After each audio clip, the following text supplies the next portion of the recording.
my phone just blew up from players that had graduated over the years. I would just say thanks for the memories. Like, thanks for, I was honored to coach you guys, so that was probably the neatest thing about it, is just hearing from a lot of the old, the graduates that have come through and gone on to bigger and better things. Welcome to episode 266 of Alberta Dugout Stories, the podcast. I'm Joe McFarland. It's become a staple of our winter calendar, the annual Vauxhall Academy of Baseball banquet. We'll hear from two of the honored guests in a moment, but first, the news headlines. And what a week it was for Alberta's pitchers and U.S. college programs. We'll start at Illinois State University, where Dogs Academy and Okotoks Dogs product Tyrell Chadwick was nearly untouchable in a 5-0 win over the University of Arkansas Pine Bluff. The hard-throwing right-hander threw a complete game shutout, allowing just one hit while striking out 12 to pick up his second win of the season. Chadwick was named the Missouri Valley Conference Pitcher of the Week and the Canadian Baseball Network's College Player of the Week for his efforts. AHP Academy alum Hayden Dow has been named the Ohio Valley Conference Pitcher of the Week. The Southeast Missouri left-hander also picked up his second win of the season, going 6 innings, allowing just 3 hits and striking out 9 in a 12-0 win over Toledo. Fellow AHP product Reese Hemmerling spun a complete game shutout for Barton Community College over the weekend. In a 6-0 victory over North Iowa Area Community College, Hemmerling pitched the full 7 innings, allowing 2 hits and 2 walks while striking out 6. Vauxhall Academy grad Shay McTavish lit it up with the University of Pikeville Bears, going 7 innings of 2-hit baseball with 8 strikeouts and a 5-1 win over Johnson University. McTavish is now 3-0 to start the season. Devin Benavides has been named the Red River Athletic Conference Pitcher of the Week after throwing a complete game one-hitter for Our Lady of the Lake University in a 10-0 win over Arlington Baptist College. Benavides was a member of the Lethbridge Bulls last season. And believe it or not, it wasn't a bad week for position players either. St. Albert Minor Baseball and Dogs Academy product Max Hartman collected 7 hits, 2 walks, 5 RBI, and 2 stolen bases in 4 games for the Washington State Cougars. Before going hitless on Sunday, Hartman had reached base safely in 10 straight games to start the season and is now hitting a paltry .362. That's all. Fellow Dogs Academy grad Tucker Zadunik had 8 hits, including 2 home runs in 4 games over the weekend for Reinhardt University, while teammate Nash Crowell replicated those exact numbers for the Eagles. Vauxhall Academy grad and Lethbridge Bulls infielder Caleb Haney continues his torrid season, picking up 7 hits, 5 walks, 3 RBI, and a pair of stolen bases for UMary over the weekend, while teammate Calgary Bucks alum and Sylvan Lake Gulls catcher Ben Prediger went 3 for 4 with a long ball in a 12-7 win over Metropolitan State University of Denver. But believe it or not, the highlight of the week may have come defensively, courtesy of Okotoks Dogs fan favorite and Dayton University baseball outfielder Alejandro Cazorla. Let's set the scene. Dayton's facing High Point. It's the bottom of the 7th. High Point has a runner on second, nobody is out, and DH Charlie Klinger is facing Dayton hurler Luke Baker. Roll tape. Swing from Klingler is popped up in foul territory. What a play from Cazorla down the left field line. He ran well over 100 feet to make that play. A diving catch in foul territory, and there's one away. You have to check his psyche. You have to check. You have to see if there's something wrong with him. He dove head first to the wall. He dove head first towards a brick wall. That man's crazy. Foul ball. That man's crazy. What is he doing? That is insane commitment. It looked off the bat. We already spoke about it. They have that shift on already, and he is running. And it's one thing for to run for it. It's one thing to lay out for it. And he hits the wall. That close he to hit the wall. Oh, my gosh. Cazorla helped his cause through the game as well, driving in 3 runs as Dayton went on to win that game 13-12.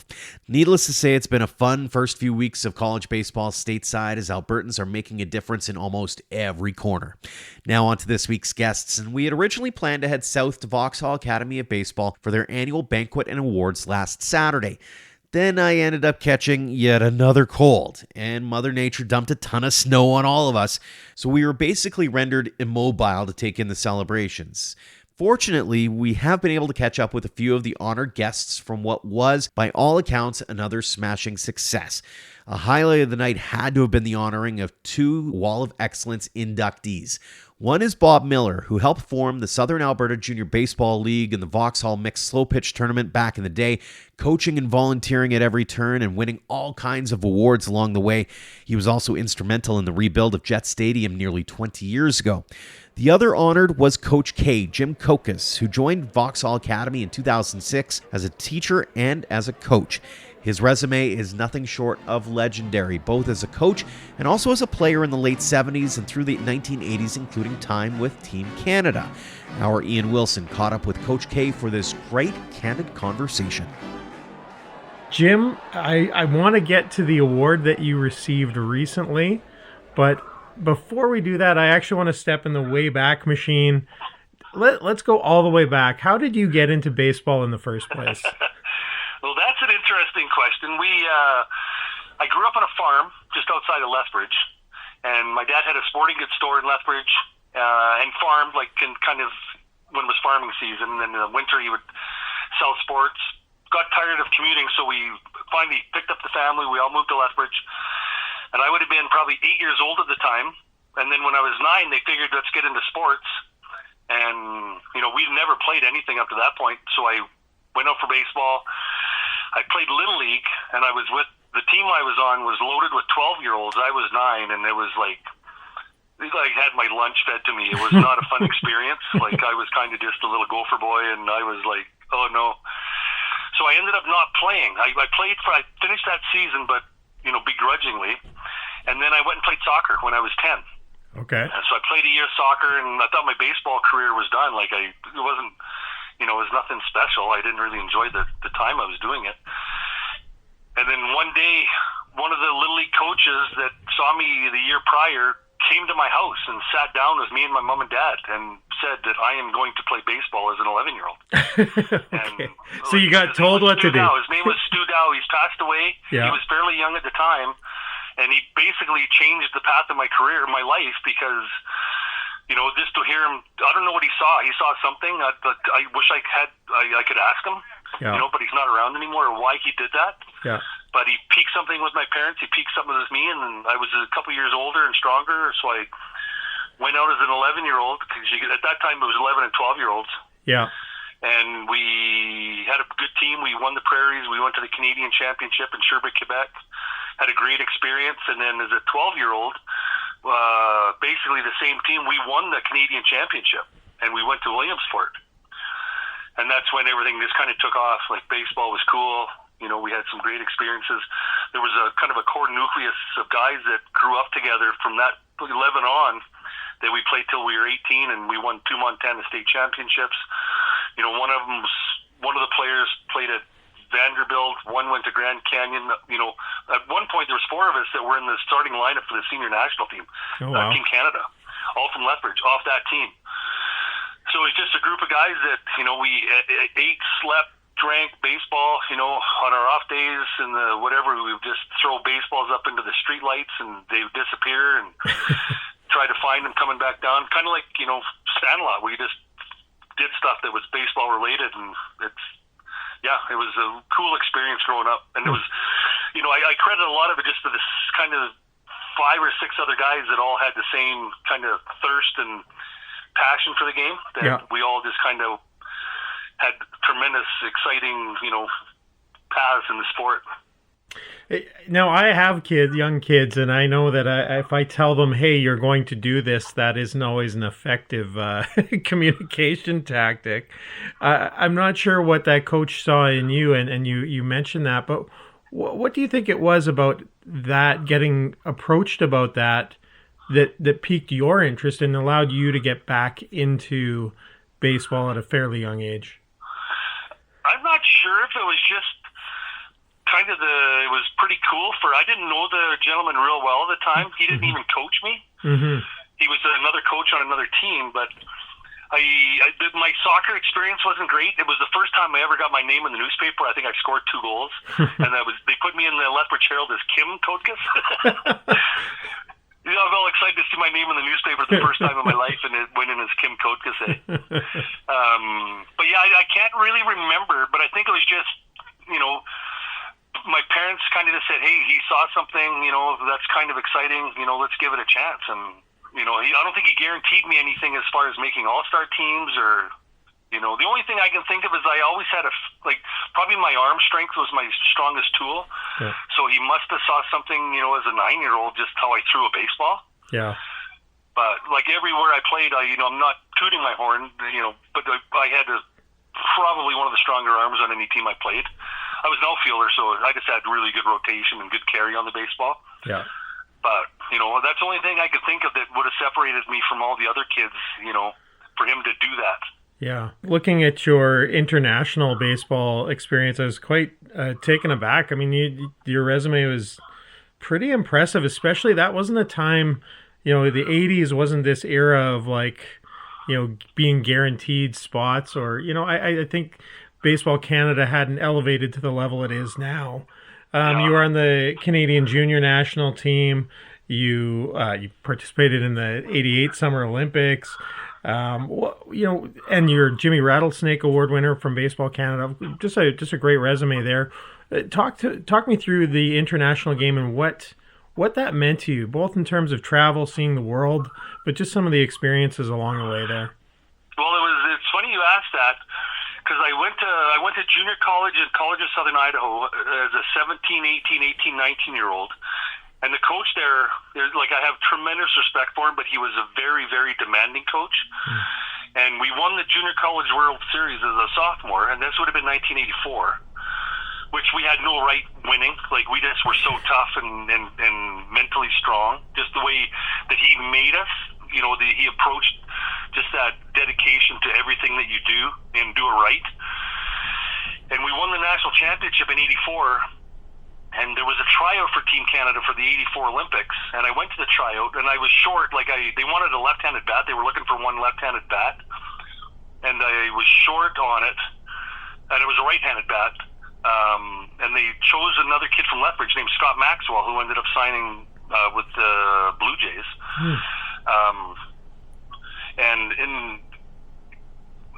I quit the game. We won the national championship, and I stepped away from the game, and I was recruited. CSI was a 2-year program, so I graduated, and I had some really good offers to go move on, and I quit. I enrolled at University of Lethbridge. I kind of thought I ran my career, ended on the highest note of my career, winning the national championship. Yeah. And I was done. I was at U of L, and my dad took me for a drive that summer, early in the summer. And when I didn't make the senior team for the '84 Olympics, and he said, "Hey, you're a grown man." I would have been, I guess, 20, or just turning 20. And he said, "I'm not gonna tell you what to do. You're old enough to make your own decisions, but just absolutely promise me right now that 10 years from now, 5 years from now, you're not going to look back sitting in a bar telling people how good you were, when you still had 2 years of eligibility left." Yeah. And that kind of stuck with me. He hit a nerve there. And it so happened, within the week, one of my buddies from Southern Idaho called me and said he was on a recruiting trip in Southern Utah. And the coach there was a young, energetic, kind of, not as demanding as what I just graduated from. And they're looking for an outfielder. And I said, here's my number, tell them to call me. So I went to Southern Utah, and that would have been this fall of '85. And, within 2 months, I got a letter from Team Canada that I might have invited to the camp that next summer in '85. And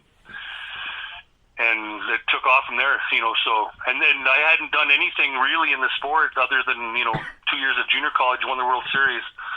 Everything happened after that decision, So there was another defining moment of my career where I'd stepped away from the sport and thought I was, hanging them up and just going to become an educator, a teacher from University of Lethbridge. And then from that point on, like you say, my resume, played the Olympics, traveled the world, circled the world, played in I don't know how many different countries. So that was cool. But yeah, it was an amazing experience. The 80s treated me well with a lot of the stuff that went on in my baseball career. What did it mean to you to have that Canada across your chest, and especially in events like the Pan Am Games, the Olympics? Those are the world is watching at those type of events. It was always, it was like, it's hard to put into words when you're, every time I hear a national anthem, when I stand for a national anthem, it kind of takes me back to some of those days standing on the third baseline at some of those events, where you're representing your country, and I can remember multiple times flying across Canada to either the camps or to where I was going, looking down when you're going over cities and thinking, I'm a one baseball player in 20 representing, everybody that's below me here. Yeah. It was kind of an out-of-body experience, and it was never a dream of mine. It was just, like back to that group of guys that I grew up with, that just everything we did was baseball related. They just kind of formed, a good baseball player that just allowed that to happen. Like I said, it was nothing I ever dreamed of or aspired to do. It just, everything just kind of fell into place just because of work ethic and dedication and, I guess God-given ability that, on the end of it. But I will never forget that experience and just the pride to wear the Canada across your chest. Then the 90s roll around and you get into coaching. Was that kind of a natural extension for you for the game? Like, just like you said, you were immersed in it all the time. It was baseball all the time. Were you just like, yep, that's next on the horizon? Pretty much. Yeah. When I graduated out of Southern Utah with a teaching degree, but at that time you needed to finish with the practicum. So I asked them if I could do my practicum up in Southern Alberta because that's where I wanted to stay. I wanted to stay in Alberta. And they said they would. So I did a practicum at Picture Butte, Alberta in 88 and coached their high school team. I was still playing them. Like, that was the Olympic year. So I coached the little town of Picture Butte's high school team, 88, 89, 90. So I had, a little bit of baseball coaching experience while I was still playing. And the gentleman I coached with was Scott Oyakawa, who's the head coach of the Lethbridge Elks American Legion team. Yep. For the last 37 years. We coached together from Picture Butte, and he was in the Legion program. And 91, we tried to qualify for the 92 Olympics. That was the ultimate goal. And we came up short in Cuba, so we didn't qualify. And there was a handful of us that that was, our last crack. We weren't going to try to make another run at the 96. So once I retired, I knew absolutely I was going to coach with Scotty in the Legion program. So, yeah, since 1992, me and Scott have been together. I think this will be my 33rd year in the Legion program and his 37th. So, yeah, it was just a smooth transition, and we were in Southern Nevada last year, and the head coach was talking to the Vauxhall team, and he said the reason we coach, or a big part of it, is we compete through you guys, the players, and it made sense. Like, that's exactly just that competitiveness never really leaves. And being able to make a difference and help kids, mentor, tutor, to kind of have a taste of what you did when you were a player, 1,000 years ago. So. Yeah, that brings us next to Vauxhall, of course. You've been there since 2006. I think you started coaching right at the same time as Les McTavish. Correct, yep. Walk me through just that whole process. I mean, Vauxhall didn't have any reputation by that point. It's just getting going. I assume you knew Les a little bit through Lethbridge circles. Walk me through just coming to Vauxhall. Yeah, Les and I coached together. He was the pitching coach on the Lethbridge Elks in 98 and 99, and I think 2000. We coached together. And then the opportunity when Vauxhall decided to do a baseball academy, we talked together, like, we can do this. Like, let's give it a whirl. And, I give so much credit to that first group of athletes that we had. When we're traveling around Alberta giving seminars, kind of what we're trying to do, telling parents or asking parents if they'll send their sons to us for at 15 and 16, 17 years old, when we really didn't know ourselves kind of what it was going to look like or how it was going to shape up. Yeah. So they were the pioneers, that first group that had the guts to make that jump. Yep. And, then when we started, we had no credibility in the baseball world. It was like, Vauxhall, what, So we battled, and, from day one, it was not about winning. It was about just developing whoever we had in our program, development and class, where we're if one of our players turns around and looks at an umpire wrong, we'll pull them, or we'll, that isn't happening. It's just 100% you play the game with class. And it kind of just snowballed where we'd play some teams that, maybe didn't respect us, and by the time the game was over, they respected what we were doing, and Les always has done a good job kind of underselling players to colleges. And, so it was a process, but, as we moved forward, through the early years, it was just, just kind of doing things the right way. And then to me, it all goes back to where it wasn't just that we have to win at all costs, because, we are not getting fired if we have a losing record. So we never had that and never have had that pressure to win. It was just about put a respectful, hardworking product on the field that, obviously competes to win, but, they do it the right way. And they just slowly gained respect through the baseball world. And now, now when we go to Las Vegas to those big tournaments at Bishop Gorman and stuff, we have teams from across the U.S. that are requesting to play us just because we have garnered that much respect over the years of how we operate. When I tell people about Vauxhall or that I might be going to Vauxhall, a lot of times, even though you guys have put the town on the map to a large degree, I still get a lot of people ask me, where is it? And I always kind of describe it as a geographical anomaly. It's kind of like an hour from everywhere, or 45 minutes from everywhere else. I just maybe talk about that that environment and how that may be a benefit in terms of, you do have the kids there, but they're also they're also a little bit further away to get into any trouble, I guess would be one way of saying it. But maybe you can just touch on just how the community's embraced you, and just what it's, even though you might be in the middle of nowhere, just what you've been able to do there. Right from day one, like when we first started in 06, we had no place to house the players. So all our rosters I'm trying to think, it would have been probably a good 6, 7, 8 years, we billeted in the community. Mm-hmm. So families would just take in one player, a couple maybe took 2 players. They hardly got paid enough to cover their expenses, or they wouldn't have. But, they saw something, I guess, in the program, so they hats off to that group, or it wouldn't have happened. But it's small enough, you don't have the big city environment. To me, it's a perfect storm where, like, now we have dorms that are actually attached to our school. They just walk through the weight room and they're in the school from their dorms, from their house, which we kind of joke about was, some kids will be sitting outside the door there and they'll come in a little bit late to class. We'll say, hey, tough commute, eh? When they just have to walk down the hallway. Yeah. But to me, it's a perfect storm where we have the school. The dorms are attached. They can access the gymnasium, the weight room, whenever they want.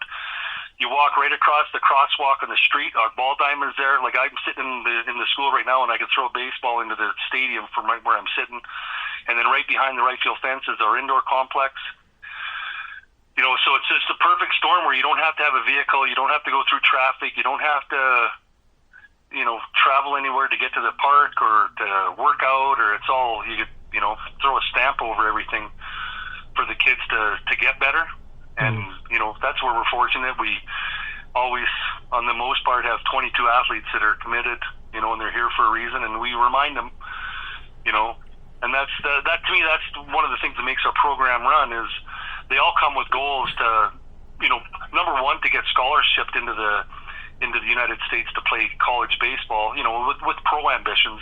Mm-hmm. But we hold a lot over them, because if they aren't doing things properly, then that dream goes away.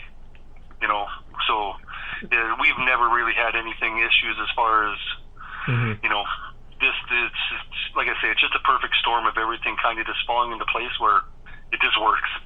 We've had your name on our list to get you on the podcast for quite a while now. So one of the reasons we're late into the interview now, but we should mention that you're on here and we're talking to you, is Vauxhall Baseball Academy has inducted you into the Wall of Excellence. That happened over the weekend. What does that honor mean to you? Well, it's a tremendous honor, but I've never done any of this stuff to get those honors. when I sit in our hallway of the dorms and I can see the Wall of Excellence with the people that are on there and have so much respect. So it's cool to be up there with. I'm trying to think how many would be on there right now. Maybe a dozen would be on our Wall of Excellence. But yeah, I mean, it's a credit. You kind of feel like you've done something right, but I'm just that kind of guy that just try to make a difference. Try to help people along, and to me, it's just a byproduct of kind of being a good person and doing things the right way, and like I say, trying to make an impact. And it's cool. Like, probably the neatest thing is yesterday, Les must have put something out on Twitter or whatever, your Instagram, where my phone just blew up from players that have graduated over the years. Great job, well deserved. Thank you for all you did, and I would just say thanks for the memories. And thanks for, I was honored to coach you guys. So. Yeah. That was probably the neatest thing about it, is just hearing from a lot of the old, the graduates that have come through and gone on to bigger and better things. You mentioned the word memories. Do any of them stand out over the years with Vauxhall, either certain players or certain events, certain games? Anything come to mind? The first one that just popped at me when you said that would have been the year we won the Bishop Gorman tournament. Like, it's always, I think the year we won, it would have been 2019. The weather was crappy up here, and we hadn't even been outside. We went to Bishop Gorman in Vegas there without inter-squatting outside, without playing outside, and, we won the tournament. It was like, and we're playing against the who's who of baseball in U.S., in USA baseball. So that would be a highlight for sure, just, because it probably shouldn't happened. I mean, you're playing against guys that have played 12 months, and they're all, we play rosters that every person on the field is committed to a big Division I, power school. So, that's definitely, all of it. A lot of it's just being on bus rides and listening to the guys banter and, getting along and, sitting in the dugout after a game or a practice with a handful of guys and just kind of talking about, life or, maybe certain things that happened in practice that we could do better, or, those things stand out a lot to me, as far as memories. The player that probably stands out the most to me would be Adam Mako. Just the dedication that he had to become, to hone his craft and to be where he's at, or to get to where he's at. It was probably the only player that I've ever coached. And Demiano is making a great run. Yep. But Demi's had a different path than Adam. Like, he's taken a few knocks and keeps getting back up, and, so credit to Demiano. But when I coached Adam, it's the only player I've ever been around where I said, I can see him in the big leagues. Yeah. Just the way he handled himself around us for 3 years, and how the bigger the moment, the bigger he got, which is kind of unlike a lot of Canadian kids.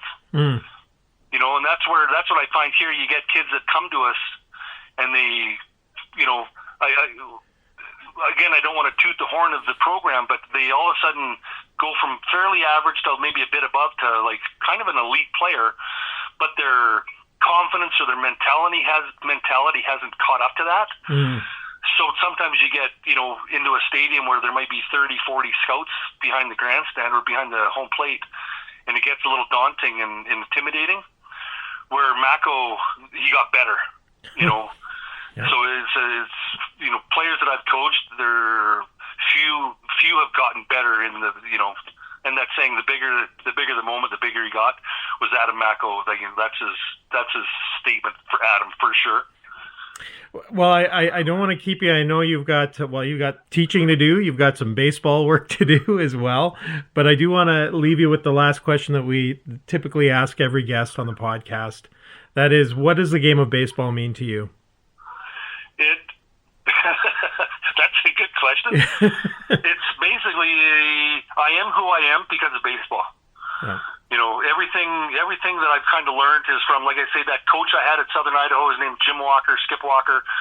He was a very tough coach, but he helped mold me kind of into that toughness, and humbled me, where, I didn't think, when I went down there, I could never do anything wrong, but he humbled me, where it kind of makes you self-reflect and grow as a person.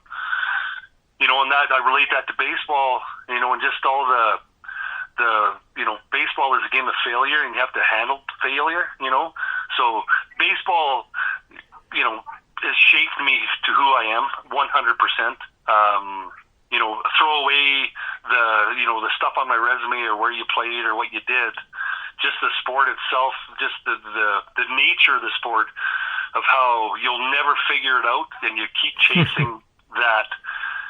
It's such a unique, cool sport where we have a lot of kids who have come through our program that are in our program that are going to come to our program that have all the physical characteristics to be very successful, but you have to really work with them on that mental side of the sport where you're going to have those 0 for 8 days. You're going to have those times when you get on the mound and you can't find home plate. How do you deal with it? How do you get better through that process? And that's where baseball to me just shapes people and shapes their personality. And, 100% that's what it did for me. Excellent answer, Coach Kate. Thanks for coming on the podcast, and continued success. Throughout the course of the night, several current players were also recognized, with the highlight of the night being the Reno Lizzie Scholarship, which goes to a student athlete looking to excel in both disciplines. Past winners have included Garrett Hawkins, Ty Penner, Adam Macko, and last year, Cardell Dick. This year, the award went to pitcher Brett Getz, who was a guest back on episode 244 of the show. I had a chance to catch up with him earlier this week. Brett, thanks so much for joining us here again on the podcast. Oh, thank you for having me. Let's start here. Brett Getz, 2024 Reno Lizzie Scholarship Award winner. How does that sound? It's honestly, it's crazy. There's been so many people in the past that have won this award that have meant so much to the Academy, and it was an honor to hear my name called for the award. When you heard your name Saturday night, what went through your mind? My mind was racing. I was like, oh God, I got to prepare to speak in front of all these people. And it was also an exciting moment because I knew how much of an honor it was to receive it. So how cool is it to see those names? I mean, you look at Adam Macko going through what he's going through with Toronto, and Garrett Hawkins trying to make a good run at it. I mean, those are two pretty recent and influential pitchers, and you're the latest one on that list.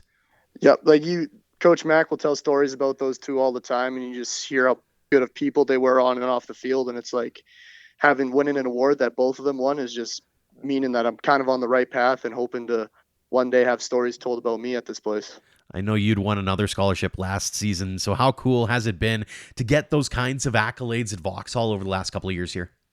It's just awesome. It's getting recognized for putting in the work and being consistent every day, and it's just great to see how people notice that too. And then many times it's just got to be influential for the people next year too, and it's just awesome. What's been key to the success over the past year, especially because there's been a lot of buzz about what you've been up to in Vauxhall? I think the key was when I came here my first year, I just had a great group of guys who just led me through the process and showed me how to work hard. And it doesn't really matter what happens to just overcome those tough situations. And it's just been awesome. And it made that transition way easier. So it's been great. The people that I've been here with too have made it a great 3 years. Last time we chatted, you were just about to head out to Toronto for the Canadian Future Showcase. So now that you've got that benefit of 2020 hindsight, how happy were you with your performance at Rogers Centre? Oh, I was pretty happy. I was able to get MVP of my game, and I just kind of trusted my process and went out there, had fun, clear mind, wasn't really worried about anything, and it all worked out in my favor. And defense played good behind me, and it was a great day overall. How much, I know you'd gone through that tournament a year previously, although it wasn't in Toronto. So how much of it was kind of knowing what to expect and not let the moment be too big, given that you were elevating it a little bit in the newly renovated Rogers Centre?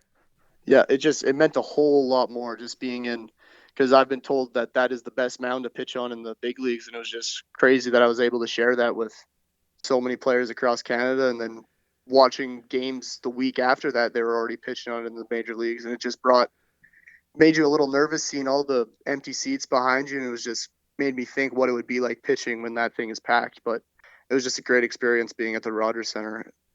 I'm curious, what makes that mound so unique and so good in your eyes now that you've actually been able to pitch on it? Oh, I think it's just they take care of it so well. There's no divots. It stays flat the whole time, and you're just able to. It's like sticky too, so you're able to get a good grip through your cleats, and it's just insane, really. Very cool. I'm curious from your performance standpoint in a tournament in a situation like that. It's so unique. It's not like your normal everyday game kind of thing. It's not like you're prepping and scouting the team in advance or anything like that. So how do you focus in on the things that you do well to make sure that you're able to succeed? Like what kinds of things do you work on mentally and physically to make sure that you're at your best in that moment because you know it's going to be a fairly limited time there?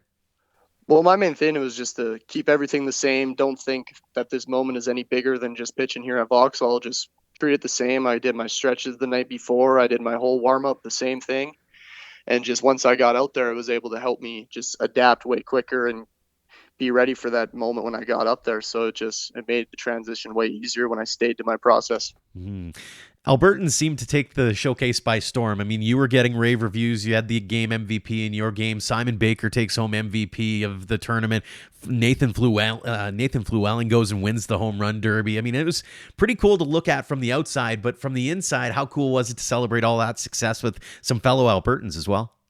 Oh, it was awesome because I've played with those guys through Team Alberta, and I play against them usually a couple times a year, and it was awesome to actually know them and personally be friends with them and have them win that award. Like I remember me and Fluelling were talking the night before and just saying how crazy it would be if he won the home run derby, and he ended up winning it. And it was just awesome to share that moment with him and how excited he was, and then see both those guys carry it on through their home teams too. I bet you that there was a little bit of a wink and an acknowledgement when you're all taking home all these awards, eh? Yeah, no, it was awesome. It was just a great moment, and it kind of, even though they're not from Vauxhall or playing Vauxhall, it still brought all of us closer together too. That's very cool. Let's focus in on the here and now. Obviously, we're in the middle of winter. We're getting ready for spring here. What have you been working on during the off season to get yourself ready for this year, and obviously looking ahead to Sacramento State? So my main thing this off season was just focus on getting stronger in the gym, and then also working on my off-speed pitches a lot. And we've been starting to throw more pens now, and I'm starting to figure it out, and I believe my pitch ability has gotten way better, and that was a big goal of mine, and I'm happy where I'm at right now. Everybody talks with pitchers about velo versus control and being able to throw heavy but also have some movement. What do you find yourself focusing in on more, or is it kind of a equal parts? Like let's make sure we're getting up in the upper 90s, but also make sure we got some revolutions and some spin going with us as well.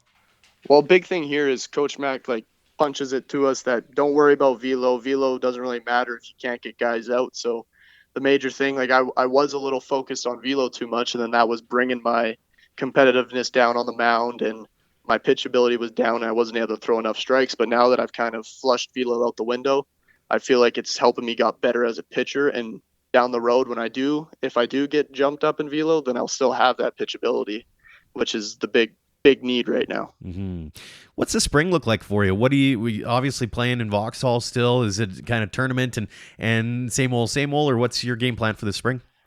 So in about, I believe, 18 days, we actually leave to Vegas for 2 tournaments. So that's big for us right now. And then as of right now, we're just getting into our live ABs this week. And then hopefully next week the snow clears up and we're able to get back on the field. I see you're heading to Medicine Hat for the summer as well. How excited are you for that opportunity to play in front of the hometown fans?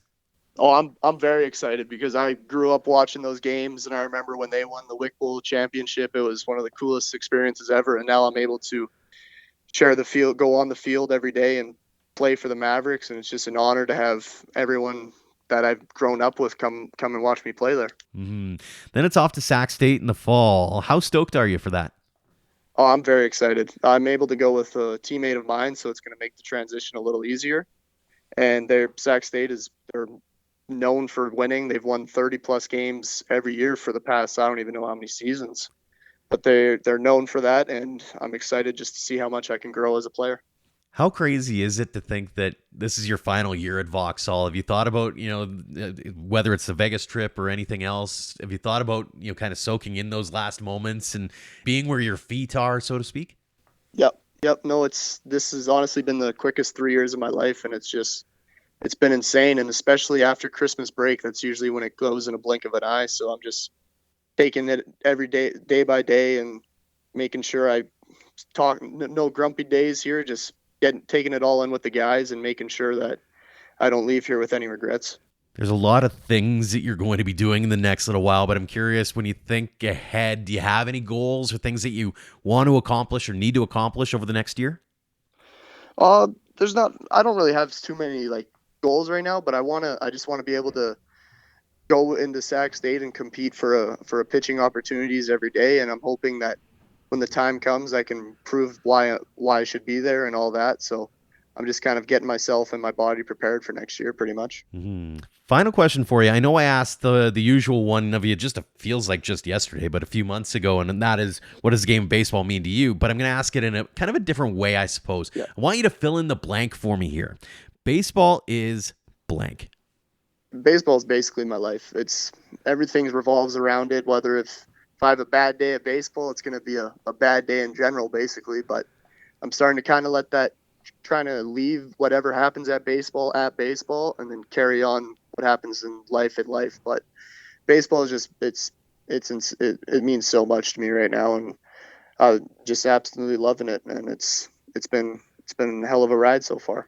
We've been loving watching the success you've achieved, Brett. Congratulations on all of it, on the scholarship, continued success in 2024 and beyond. And again, thanks so much for coming back on the show so soon and sharing a little bit about the latest accolades. Yeah, thank you very much. I appreciate it. Thank you. Thanks again to Jim Kotkas and Brett Getz for joining us this week, and thanks to all of you for downloading and listening. We have one more in-depth conversation still to come from the big night in Vauxhall, and that's with former MLB hurler, current Saskatoon Berries head coach, and special guest speaker for the night, Andrew Albers. Ian caught up with him as well this week, and we'll bring you that conversation in the days ahead, maybe even as a special edition of the show, so you'll want to subscribe on your favorite podcast app. Again, a tip of the cap to Vauxhall Academy of Baseball for helping us line up these interviews, and hopefully next year the sickness and the awful road conditions and old man winter won't get in the way of another trip. We'd also like to thank our platinum supporters, the Okotoks Dogs, for all of their support in helping us cover costs like web hosting fees and online newspaper subscriptions. We're hoping to announce some new sponsors in the weeks ahead, so stay tuned for that. And if you'd like to join our roster, head to albertadugoutstories.com/supporters for more. Until next time, thank you for all of your support online, on social, and on air of Alberta Dugout Stories.